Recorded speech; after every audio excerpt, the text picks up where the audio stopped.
Dad's invitation. Adults only. Your presence would ruin the atmosphere. The venue was Mountain Peak Resort. At the reception, the director approached Dad. "Sir, the owner needs to speak with you."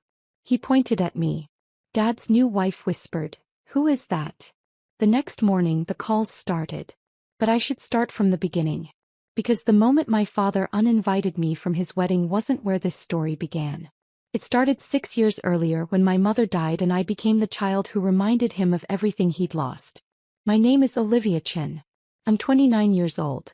And I've spent the last 6 years being erased from my father's life while building something he never knew existed. My mother died when I was 23. Brain aneurysm. Sudden. One moment she was laughing at dinner, the next she was on the floor. She was gone before the ambulance arrived. My father, Richard Chin, was destroyed. They'd been married for 28 years. High school sweethearts. Built a life together.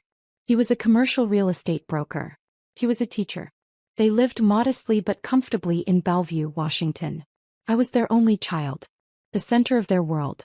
After Mom died, Dad changed. He couldn't look at me without seeing her. I had her eyes. Her smile. Her laugh. Every conversation with me was a reminder of what he'd lost. "I need space," he told me 3 months after the funeral. "Being around you, it's too hard." "I understand. I'm going to travel. Maybe move. I don't know yet. But I need to figure out who I am without her." "Okay. You'll be fine.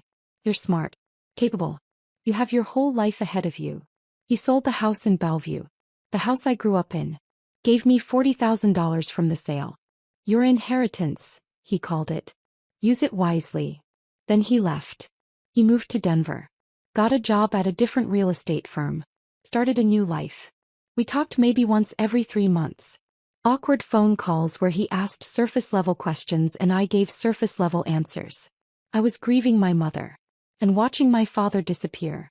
I took the $40,000 he gave me and I did something he never expected.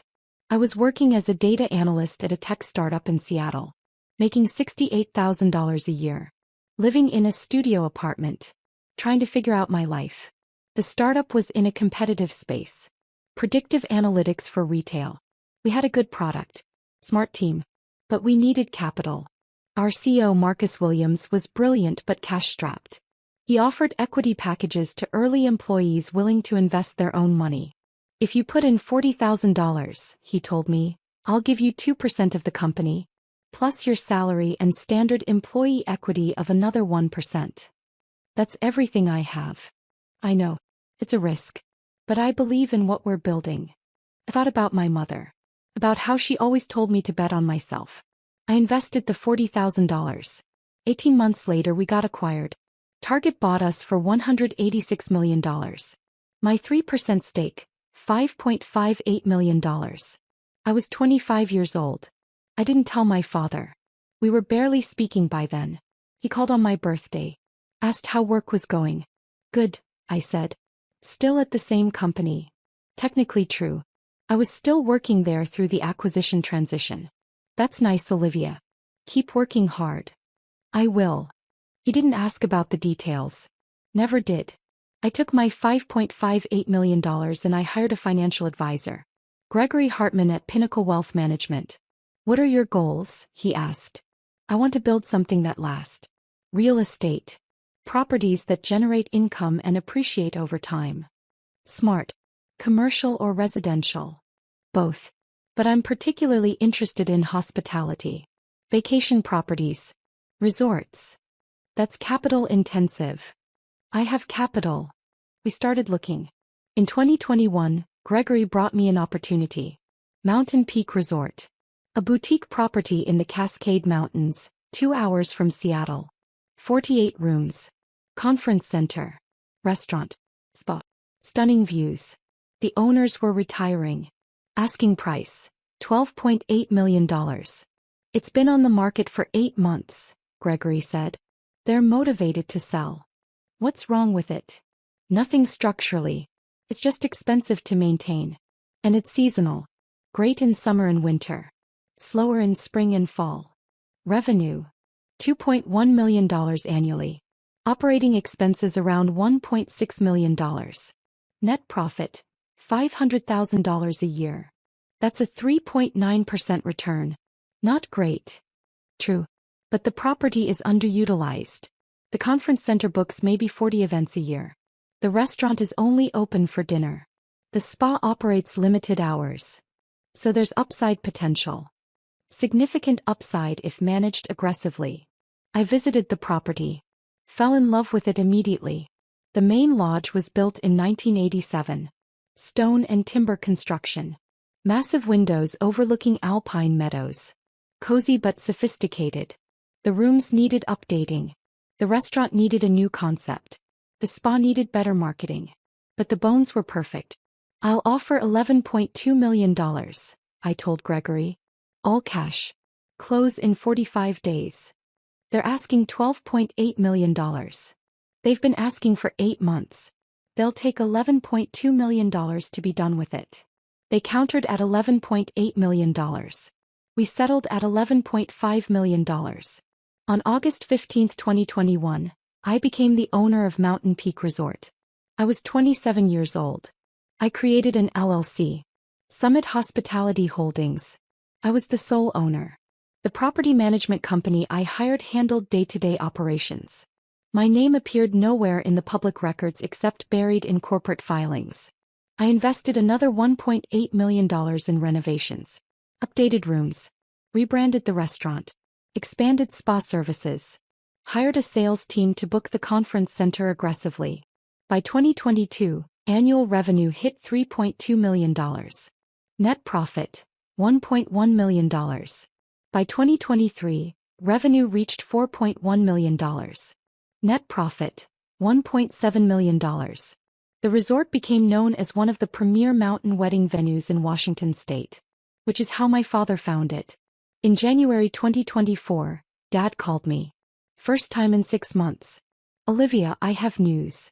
What's that? I'm getting married. I was silent. Her name is Vanessa.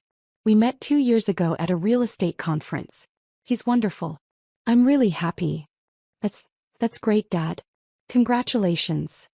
Thank you. I know it's been a while since your mother passed. 6 years. It had been 6 years. I'm glad you found someone. The wedding is in July. I'd like you to be there. Of course. Send me the details. There's one thing. Vanessa doesn't really know about you. I paused. What do you mean? I mean, I've mentioned I have a daughter. But I haven't talked much about you. About us. About the past. Why not? It's complicated. She knows your mother died. But she doesn't know how hard it was. How I left. How we're not close. So what does she think? She thinks we have a normal father-daughter relationship. That you're busy with work and that's why we don't see each other often. Dad. I know it's not fair to you. But I'm starting fresh, Olivia. This is my second chance at happiness. I don't want to bring all the pain and history into it. So where do I fit in? You're invited to the wedding. Of course. But maybe we keep things simple. You come. You smile. You're supportive. We don't need to get into the complicated stuff. I should have said no. Should have told him that erasing our history was insulting. That pretending we had a normal relationship when he'd barely spoken to me in 6 years was absurd. But I didn't. I just said, hey, send me the invitation. The invitation arrived in March 2024. Heavy cardstock. Elegant typography. Richard Chin and Vanessa Whitmore request the pleasure of your company at their wedding ceremony and reception. July 20, 2024. Mountain Peak Resort. Cascade Mountains, Washington. I stared at the venue name. My resort. He was getting married at my resort. And he had no idea. I called the resort director, Patricia Mills. Patricia, there's a wedding booked for July 20th. Chin Whitmore wedding. Yes, I have it right here. 120 guests. Full resort buyout. Ceremony in the Alpine Meadow. Reception in the Grand Hall. 2-day event. They've booked 40 rooms. How much is the package? $185,000. They paid the deposit in January. Final payment due June 20th. My father was spending $185,000 on a wedding at a resort I owned. Patricia, I need to attend this wedding. You know the clients? The groom is my father. Silence. Then, oh. Does he know you own? No. And I'd like to keep it that way for now. Understood. What do you need? I'll attend as a guest. Normal guest. But I want to be kept informed of all details. Any changes. Any requests. Everything. Of course. 2 weeks later, I received another envelope from my father. Not an invitation. A letter. Olivia. I need to talk to you about the wedding. Vanessa and I have been discussing the guest list and the atmosphere we want to create. This is a sophisticated event. Elegant. We're going for a specific tone. I don't think it's the right fit for you to attend. I know that sounds harsh. But you're young. You don't really know Vanessa. You don't know our friends. It would be awkward for everyone. Also, frankly, your presence would remind me of your mother. Of the past. This day is about my future. About the life I'm building with Vanessa. I hope you understand. This isn't personal. It's just about creating the right atmosphere for our celebration. I'll make it up to you. We can have dinner when I'm back in Seattle sometime. Just the two of us. I'm enclosing a check for $5,000. Consider it a gift. Buy yourself something nice. Love, Dad. I read the letter 3 times. My presence would ruin the atmosphere. Too young. Too awkward. Too much a reminder of the past. Uninvited from my own father's wedding. At my own resort. I looked at the check. $5,000. Like he was paying me to stay away. I didn't cash it. I called Patricia. The bride and groom just uninvited me from the wedding. What? My father sent a letter. Said my presence would ruin the atmosphere. Doesn't want me there. Olivia, I'm so sorry. Don't be. I'm still coming. To the wedding? To my property. I have every right to be on site during an event. I want to be there.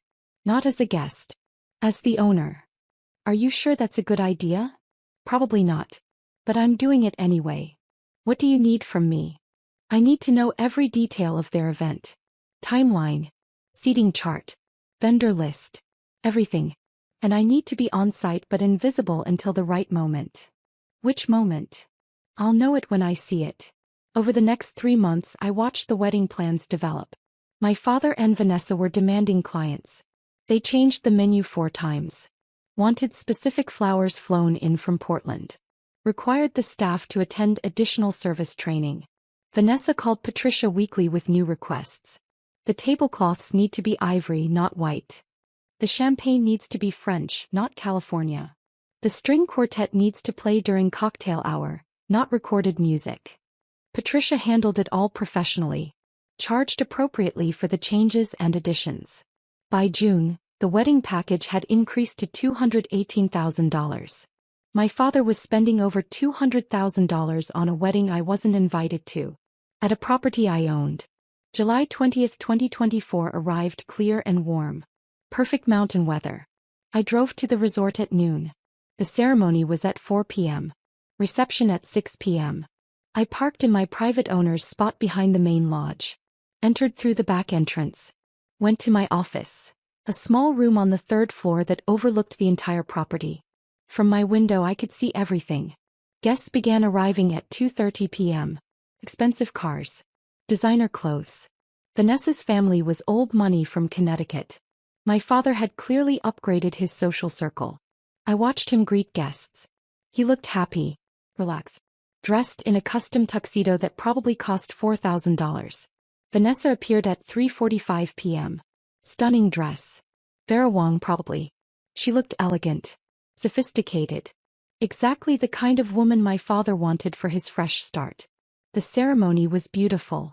I watched from my office window. String quartet. Alpine meadow. Sunset light. My father cried when Vanessa walked down the aisle. I felt nothing. Just observed. They said their vows. Guests applauded. Then everyone moved to the grand hall for cocktail hour. I stayed in my office. Watching. Patricia texted me. Cocktail hour going smoothly. Dinner service starts at 6:30. Do you want me to do anything? I texted back. Not yet. I'll come down during dinner.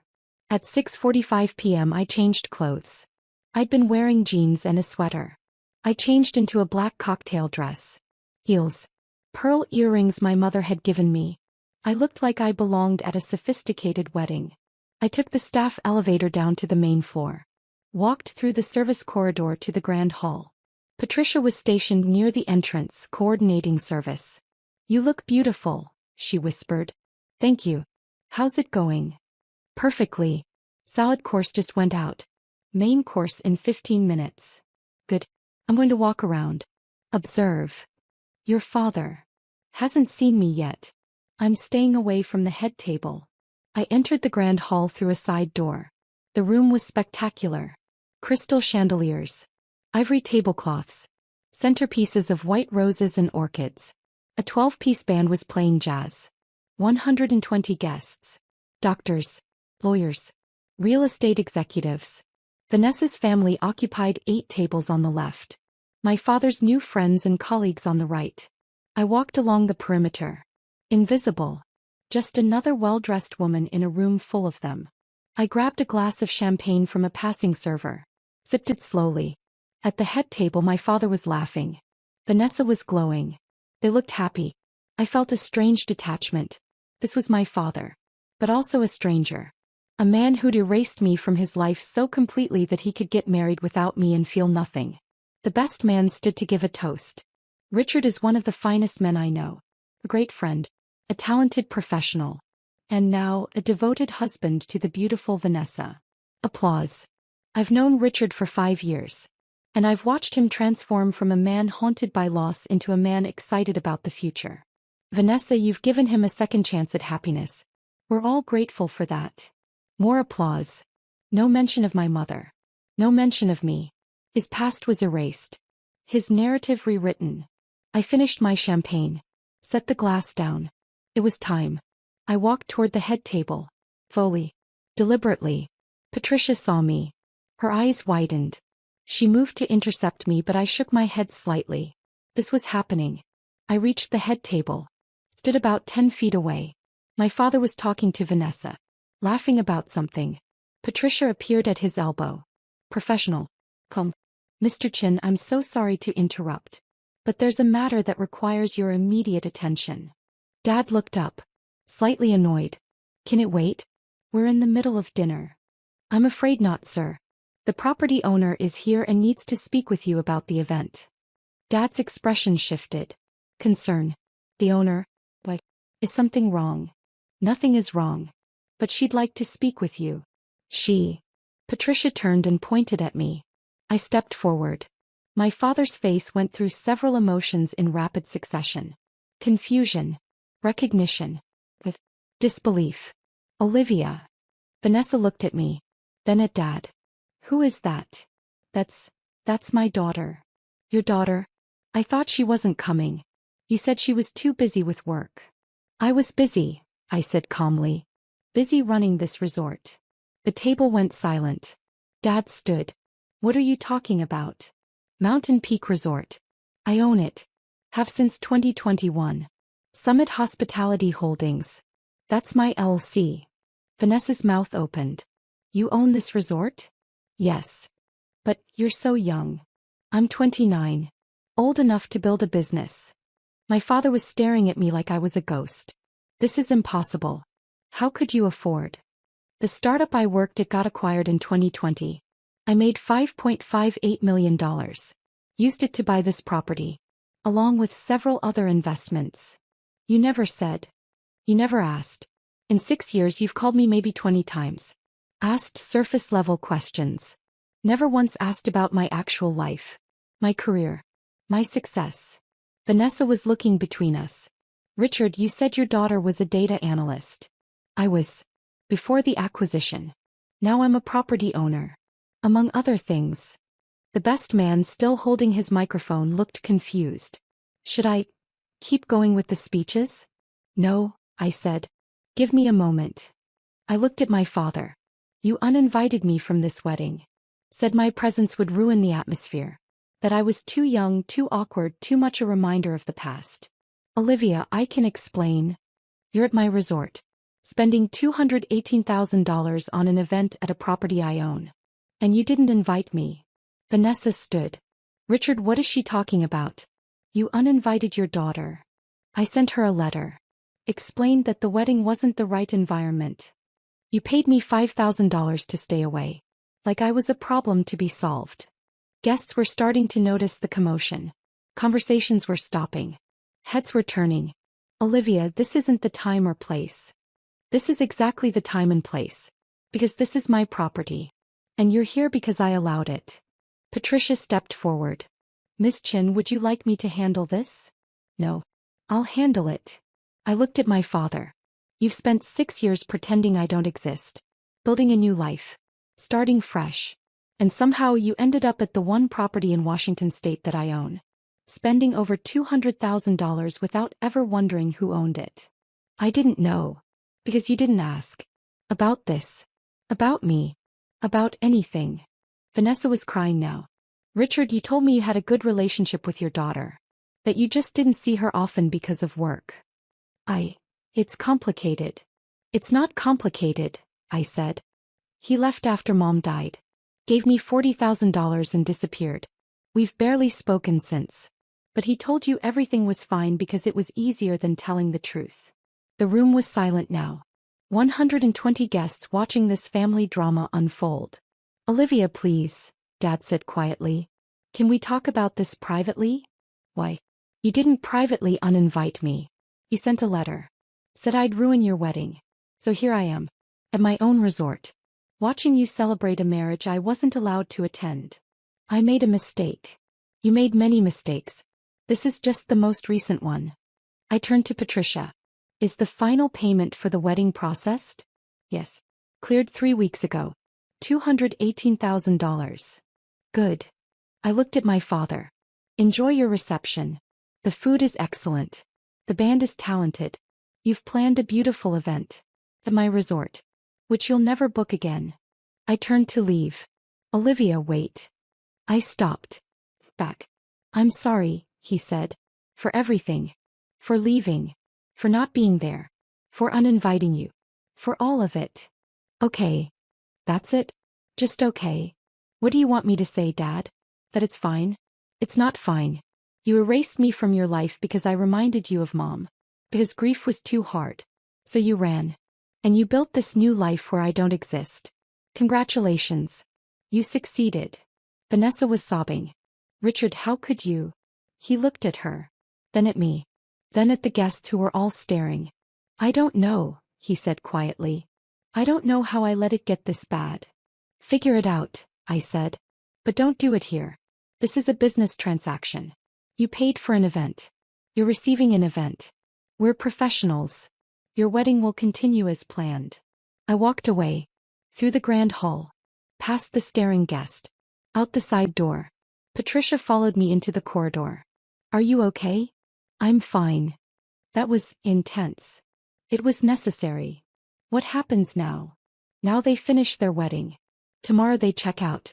And we move on. And your father? That's up to him. I stayed in my office for the rest of the reception. Watched from my window as the party continued. The band kept playing. Dessert was served. The couple did their first dance. But the energy had shifted. Conversations were hushed. Guests kept glancing at the head table where my father and Vanessa sat in tense silence. By 10 p.m., guests started leaving. Earlier than planned. By 11 p.m. the grand hall was empty. Patricia texted me. They've gone to their suite. Do you want a debrief? I texted back. Tomorrow. I'm going home. I drove back to Seattle. To my penthouse in Belltown worth $1.8 million that my father also didn't know I owned. At 7:30 the next morning my phone started ringing. I didn't answer. He called again at 8 o'clock. Then 8:30. Then 9 o'clock. By noon I had 47 missed calls. I texted him, I'm not ready to talk. Give me space. He texted back, please. I need to explain. I made terrible mistakes. I know that now. Please let me try to fix this. I didn't respond. Vanessa texted me from a number I didn't have saved. Olivia, this is Vanessa. I'm so sorry for what happened. I had no idea. Richard lied to me about your relationship. I'm devastated. If you're willing to talk, I'd like to hear your side. You deserve better than how you've been treated. I appreciated that. I texted back. Thank you. I hope you and my father can work through this. But I need time before I engage with either of you. She replied, I understand. Take all the time you need. Patricia called me. The reviews from the Chin Whitmore wedding are interesting. How so? Several guests left 5-star reviews praising the venue. But they all mention unexpected drama and family tension. One review says, beautiful property, professional staff, but the owner's confrontation with her father during the reception was uncomfortable to witness. That's fair. We've also received 3 booking requests from people who were at the wedding. They all specifically asked if you'd be on site for their events. Why? One of them said, if the owner cares enough to show up when she's been wronged, she clearly cares about her property. That's the kind of place we want to book. I laughed. Couldn't help it. So the drama is good for business? Apparently. We're up 7 bookings this month. Unintended consequences. Indeed. My father kept calling. I kept ignoring. Finally, 3 weeks after the wedding, I answered. Olivia. Thank you for picking up. What do you want, Dad? I want to talk. In person. Please. Why? Because I owe you an explanation. An apology. More than that. I owe you years of conversations we should have had. You can't fix 6 years in one conversation. I know. But I need to try. Please. I was silent. I'll come to Seattle, he said. Wherever you want to meet. Your terms. Fine. There's a coffee shop in Ballard. Broadcast Coffee. Saturday at 10 a.m. I'll be there. He arrived early. I arrived exactly at 10 a.m. He looked older. Tired. The glow from the wedding was gone. We sat outside. Ordered coffee. Thank you for meeting me, he started. You have an hour. Talk. He took a breath. When your mother died, I broke. Completely. I couldn't function. Couldn't look at anything that reminded me of her. Including you. I know that part. So I ran. Moved to Denver. Started over. Built a life where I didn't have to confront the pain. You built a life where I didn't exist. Yes. And that was unforgivable. You'd lost your mother. And I abandoned you when you needed me most. Yes, you did. I told myself you were fine. You were capable. Independent. That you didn't need me. I did need you. Not financially. Not practically. Emotionally. I needed my father. He was crying now. I know. And I wasn't there. No, you weren't. Vanessa left me. I looked up. What? After the wedding. After she learned the truth about you. About how I'd treated you. She said she couldn't marry a man who'd abandoned his daughter. Who'd lied to her about having a good relationship with you. I'm sorry. Don't be. He was right. I don't deserve her. I don't deserve you either. But I'm here asking for a chance. Not to fix everything. Just to start trying. What does that look like? I don't know. Maybe we talk once a week. Maybe we have dinners. Maybe I learn about your actual life. Your business. Your success. All the things I should have been asking about for years. That's a lot to ask. I know. I drank my coffee. Thought about it. Here's what I'm willing to do, I said. We can talk. Once a month to start. You can ask about my life. I'll answer honestly. But I'm not going to pretend the last 6 years didn't happen. I'm not going to make you feel better about your choices. I understand. And you need therapy. Real therapy. To deal with your grief over Mom. Because you can't build a relationship with me while you're still running from her memory. I started last week. After Vanessa left. I found a grief counselor. Good. That's a start. Can I ask about your business? The resort. What do you want to know? How did you do it? Build something that's successful so young. For the first time in 6 years, I told him. About the startup acquisition. About investing wisely. About buying the resort. About growing it into a profitable business. He listened. She listened. I'm proud of you, he said when I finished. I should have said that years ago. I should have been there to watch you build all of this. Yes, you should have. Can I come visit the resort sometime? See what you've built. Maybe. Eventually. But not yet. Hey. I'll wait. We finished our coffee. One more thing, I said. The $5,000 check you sent. Trying to pay me to stay away from your wedding. I'm so sorry about that. I donated it to a grief support organization for young adults who've lost parents. In Mom's name. He nodded slowly. That's perfect. She would have liked that. I know. It's January 2025. 6 months since the wedding. Dad and I talk once a month. Phone calls. Awkward at first. Getting easier. He's still in therapy. Working through his grief. Learning to talk about Mom without falling apart. Vanessa called me once. Asked if we could meet for coffee. She wanted to apologize in person for not seeing through Dad's lies earlier. We met. She was genuine. Kind. We talked for 2 hours. For what it's worth, she said, I think what you built is incredible. The resort. Your business. Your independence. You did all of that without anyone's help. Thank you. Your father's working on himself. I don't know if we'll get back together. But I wanted you to know that what happened at the wedding, you standing up for yourself, that was brave. It didn't feel brave. It felt necessary. Sometimes that's the same thing. Mountain Peak Resort is thriving. We're booked solid through next summer. Revenue is projected to hit $5.2 million this year. I bought another property. A small boutique hotel in Portland. I'm building a portfolio. Last week, Dad asked if he could visit the resort. I'd like to see what you've built. If you're comfortable with that. Hey, but just you. And just for a day. That's fair. He came yesterday. Drove up from Denver where he still lives. I gave him a tour. Showed him the rooms we'd renovated. The restaurant. The spa. The conference center where he'd gotten married 6 months ago. We stood in the grand hall. Quiet. This is where I told Vanessa I loved her during our first dance, he said. I know. I watched from my office. You were there the whole time? Yes. In my office upstairs. Watching everything. That must have been painful. It was clarifying. I got to see exactly who you'd become. And who I'd become in spite of you. He nodded. You're stronger than I ever was. I had to be. I didn't have a choice. We walked outside.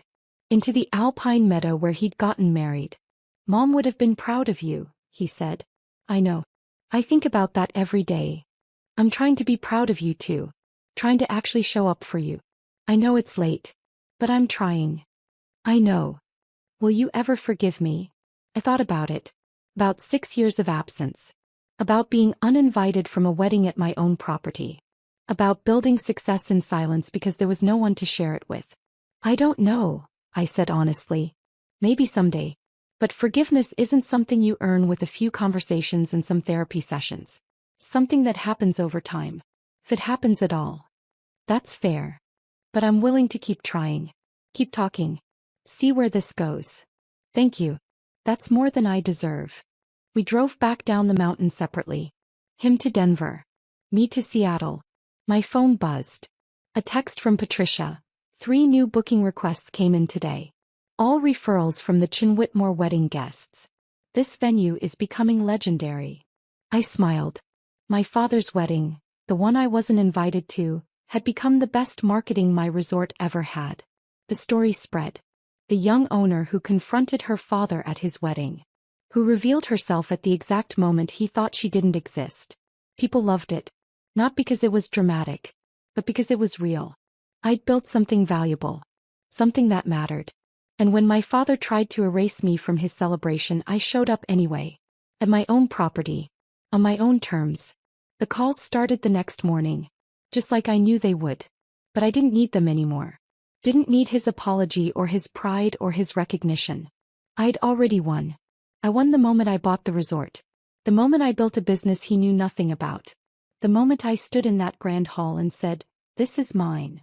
His wedding was just the epilogue. The story was already written. And I wrote every word of it myself.